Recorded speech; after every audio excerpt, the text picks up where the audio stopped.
Hi guys, මේ video එකේදී අපි කතා කරන්නේ කළු කුහරයක ඇතුළත ඝනත්වය හොයන්න සමීකරණයක් ව්‍යුත්පන්න කරන එක. මෙතන තියෙන විශේෂත්වය තමයි අපිට මෙතනදී අවශ්‍ය වෙන්නේ ස්කන්ධය විතරයි ඒ කළු කුහරයේ ඝනත්වය හොයන්න.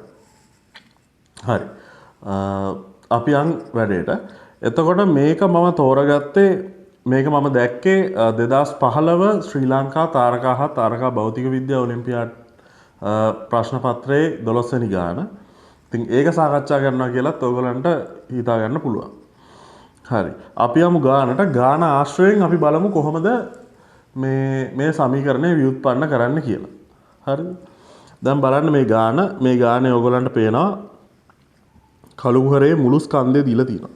මුළු ස්කන්ධය මෙච්චරක් වන සුපිරි විශාල කළු කුහරයක සිද්ධි නිම් වලල්ල ඇතුළත සාමාන්‍ය ඝනත්වය කීයද කියලා තමයි අහන්නේ. එතකොට මේ කළු කුහරයේ ස්කන්ධය දීලා තිනවා මෙතන අමුතු වචනයක් තියෙනවා නිකන් සිද්ධි නිම් වලල්ල කියලා. අපි බලමු මොකක්ද ඒ කියලා. ඊට පස්සේ ඝනත්වය හොයන්නයි තියෙන්නේ. සමීකරණය ව්‍යුත්පන්න කළා. හරි.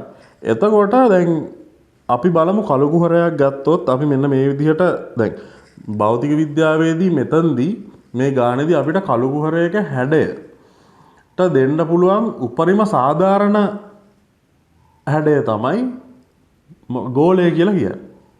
ගෝලයක් තමයි අපිට කළු කුහරයේ හැඩය කියලා මෙතනදී ගන්න පුළුවන්. එතකොට මේ දැන් හිතන්න මේ කළු කුහරයේ මැදයට අපි කියනවා සිංගියුලාරිටි කියලා. හරිද? සිංගියුලාරිටි කියලා. එතකොට මේ කළු කුහරයේ මේ වටේ ප්‍රදේශයට තමයි අපි ඉවෙන්ට් හොරයිසන් කියලා කියන්නේ. ඉවෙන්ට් හොරයිසන් කියලාත් කියනවා මේකට තමයි සිද්ධි නිම් වලල්ල කියලා කියන්නේ. මොකද්ද මේ සීමාව? දැන් මේක සීමාවක්නේ මේ වටේ තියෙන්නේ. මොකද්ද මේ සීමාව? මේ සීමාව තමයි හිතන්න දැන් අපේ විශ්වයේ ගත හැකි උපරිම ප්‍රවේගය තමයි ආලෝකයේ ප්‍රවේගය. හරිද? ඊට වඩා ප්‍රවේගයක් අපේ විශ්වයේ ගන්න බෑ. ඒක සාපේක්ෂතාවාදී අයින්ස්ටයින් මහත්මයාගේ සාපේක්ෂතාවාදී තමයි ඒක තියෙන්නේ. එතකොට දැන් හිතන්න ඒක ගන්න කියොත් මොකද වෙන්නේ කියලා අපි වෙනම කතා කරමු. හිතන්න දැන් ආලෝකයේ වේගයෙන් උවද උපරිම වේගයෙන් වස්තුවක් යනවා කියලා මෙහෙම. It's okay. කළු කුහරය ඒ වස්තුව ඇදගන්නේ නැහැ. මොකද කළු කුහරය ගැන අධික ගුරුත්වයක් තියෙන වස්තුවක් සියලු වස්තුන් ඇද ගන්නවා. යම් සීමාවකට එන. හැබැයි යම් කිසි වස්තුවක් මේ ඉවෙන්ට් හොරයිසන් එක එහෙමත් නැත්නම් අවස්ථා සිතිජ එහෙමත් නැත්නම් සිද්ධි නිම් වලල්ල පාස් කරොත් කළු කුහරයේ දෙසට ඒ කියන්නේ ඒක තුලට ආවොත් ඒ සීමාව තුලට આવොත් අනිවාර්යෙන් එයා මෙන්න මේ කළු කුහරය විසින් ඇද ගන්නවා. එතකොට සිද්ධි නිම් වලල්ල කියන්නේ දුරම සීමාව කළු කුහරයේ ගුරුත්වාකර්ෂණයෙන් මිදිය හැකි. මොකද එතනට වෙනකන් වස්තුවක් ආවොත් ඇද ගන්නවා එතනින් එළිය සීමාවට ආවට වස්තුවක් ඇද ගන්න. ඒ සීමාවෙන් එළියට ආවට වස්තුවක් ඇද ගන්නේ නැහැ. ආවත්. එතකොට අර සීමාව ඇතුළට ආවොත් මේ සිද්ධි නිම් වලල්ල ඇතුළට ආවොත් මේ සීමාවට මේ ඇතුළ කොටසට ආලෝකයේ වුවද ඇද ගන්නවා. හරිද? ඉතින් ඕක තමයි සිද්ධි නිම් වලල්ල එහෙම නැත්නම් ඉවෙන්ට් හොරයිසන් කියලා කියන්නේ. මෙතන මම තව විශේෂ දෙයක් කියන්න. ඒ තමයි මෙන්න මේ කළු කුහරයේ තියෙනවා කේන්ද්‍රය සිංගියුලාරිටි එක සහ සිද්ධි නිම් වලල්ල අතර දුර. මේක නිකන් අරයක් වගේනේ. එතකොට මෙන්න මේකට අපි කියනවා ස්වාසි චයිල්ඩ් අරේ කියලා. හරිද? ස්වාසි චයිල්ඩ් අරේ කියලා මේකට අපි කියනවා. හරි. ඒක අපිට ඉදිරියේදී වැදගත් වෙනවා. දැන් අපි යන සමීකරණය ගොඩනගන්න.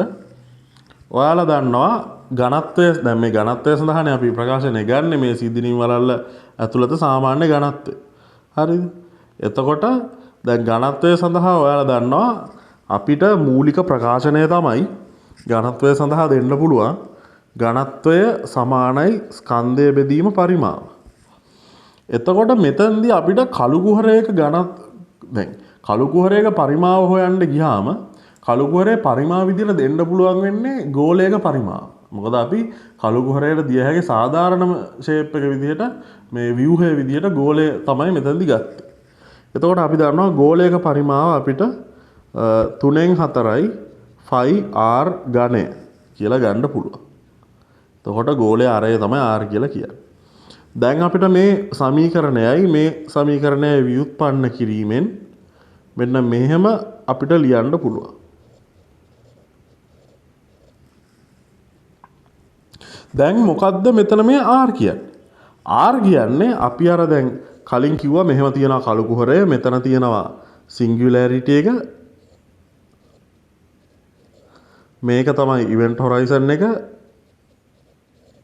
එහෙමත් නැත්නම් සිද්ධි නිම් වලල්ල.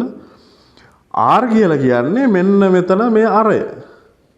මේ සිද්ධි නිම් වලල්ල සහ කේන්ද්‍රය අතර දුර.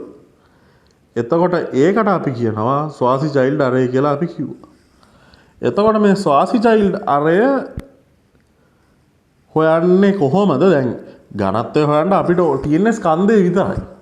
එතකොට අපි දන්නේ. එතකොට අපි කොහොමද මේ අරය කියන එක තව ප්‍රකාශනයක් ව්‍යුත්පන්න කරගෙන මේක ගාන හදන්න පුළුවන් කරගන්නේ. දැන් අපිට මෙතනදී තව සමීකරණයක් මතක් වෙනවා. ඒ තමයි තව දෙයක් මතක් වෙනවා මේ වියෝග ප්‍රවේගය. escape velocity එක.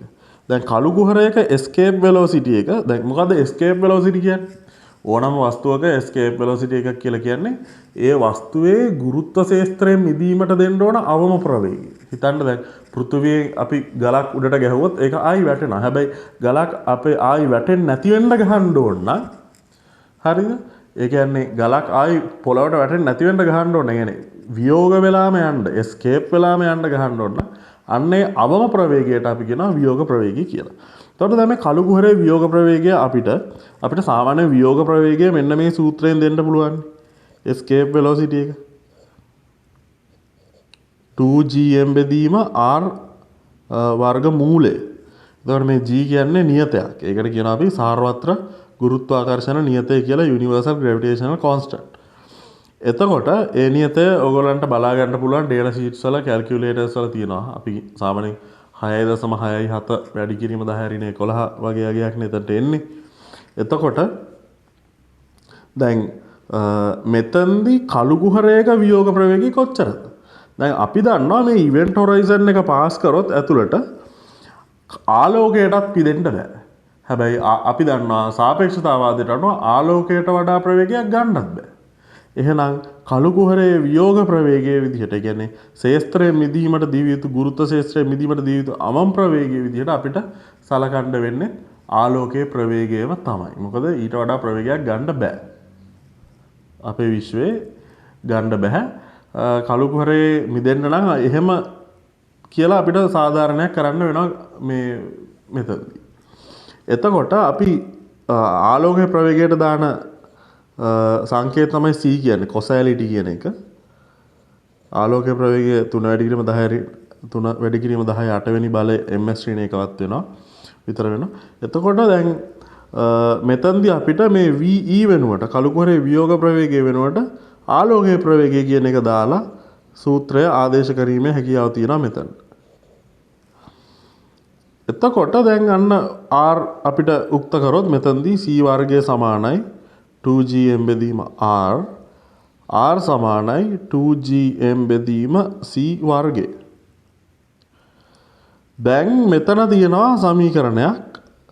දැන් මේ rට මෙතන r ව්‍යුත්පන්න කරලා දාන්න පුළුවන්.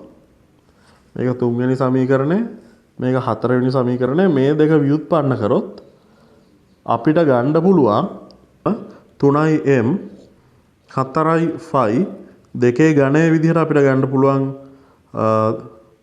8යි g3m3 බෙදීම c වල 6.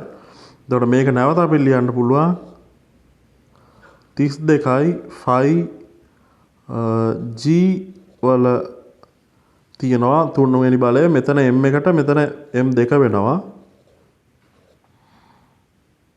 මේ m එක ගිහිල්ලා එතකොට උඩ c6 එනවා.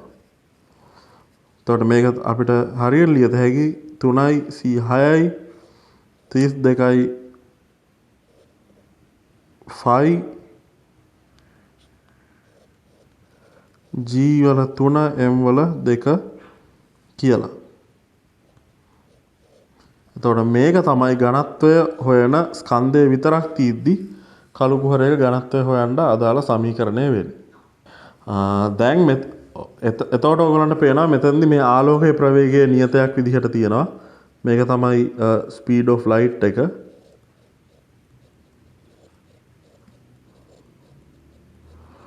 මෙතන එනවා යුනිවර්සල්